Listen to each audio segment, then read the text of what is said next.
You want to drastically and quickly improve your telephoto photography? I mean drastically improve it. I used to give archery lessons, used to give shooting lessons, concealed carry instructor in the Department of Criminal Justice. I was really good at giving archery lessons. I even made bowstrings for other people. Some of these guys like, I've been shooting for 20 years. You can't give me a lesson. It's like, yeah, I'll tell you what. I'll give you a free 5-minute lesson, and if I don't prove you're shooting, then, I'm only made a commission when I worked at that store anyway when I was giving archery lessons. I love to shock people, though. Everything is about arc, absolute repeatable consistency, but an important thing in telephoto photography is people have a death grip. The same thing, the issues that I would encounter in archery and shooting also apply to photography. Everybody loves, like, oh, I got a big old heavy lens, I need to grip it really hard here, and I need to, and you're squeezing the dog piss. Not only have you can see people when they're shooting it. They're straining to get the shot. There's this Zen saying, I'm not going to say the Zen saying, about, the middle ground between, squeezing life. And the harder you squeeze, the more it slips through your fingers. I see people straining to get these shots. They got a death hold of the lens, and they got a death hold of the camera. If you've actually ever seen some of the best wildlife photographers out there, you'll notice that they actually have a firm, feather-light touch. Actually, and I'm really good with vibration control being off and taking some insane, just some batshit insane shots at like 1/13 of a second. Handheld standing up. I'm not talking about monopod or tripod. I'm talking about handheld. Vibration control is off. Or with vibration control on, say 1/13 of a second, like I did at 500 millimeters, that 200 to 500 millimeter Nikkor. The point is to have a firm grip on the camera, but touch it in as few spots as possible. You're sitting here holding a camera. It's not like it's going to recoil like a bow and arrow or a firearm. Why do people have these death grips? It's like the more they feel that they can actually grab a hold of that lens and grab a hold of that camera, the steady. And no, the way it works is that the more contact point, you need to eliminate as many contact points of the lens and camera as possible, and you need to eliminate as many muscles as possible.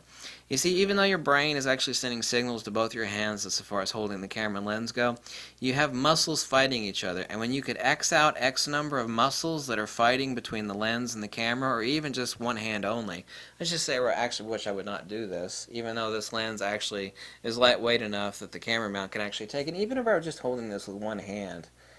You notice that I've got my pinky finger off the camera, I have a really light touch on the shutter release, and I've only got 2 fingers on the camera. I have as few muscles as possible fighting each other. I actually made a couple videos talking about like a claw technique where actually you will hold underneath the camera a tripod mount like this. I have only my knuckles actually making contact with the lens. I'm actually using my hand like a tripod. And people, as opposed to this, where I have all these muscles fighting each other, they're torquing against my right hand that's holding the camera, they're torquing against my left hand that's all gripped around the lens. So I have all these muscles like a huge crowd of people that are fighting to control the contact with the camera. 2 important things. ARC, absolute repeatable consistency. The same thing like the best archers in the whole world will do. They'll actually have a divot in their face. Literally, they do. The best archers in the world will have a spot on their face. The same thing with violinists. They'll have certain calluses on their hands. They'll have a spot on their face what they'll actually draw their release or their fingers to that same spot on their face. Absolute repeatable consistency. You have to have absolute repeatable consistency. As few contact points as possible. The more contact points you eliminate that are redundant and unnecessary, the better control of your camera. You think, well, the more I grab it, the more control I got. No. The more you grab your camera and lens, the less control you got. Well, that doesn't make sense. If I grab it more, I've got more control.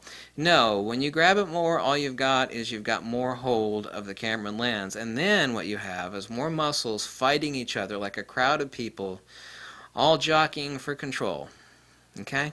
You need as few people as possible when it comes to your muscles holding that camera and lens to grab a hold of the camera and lens to take some... Now, I don't actually have the camera on right now.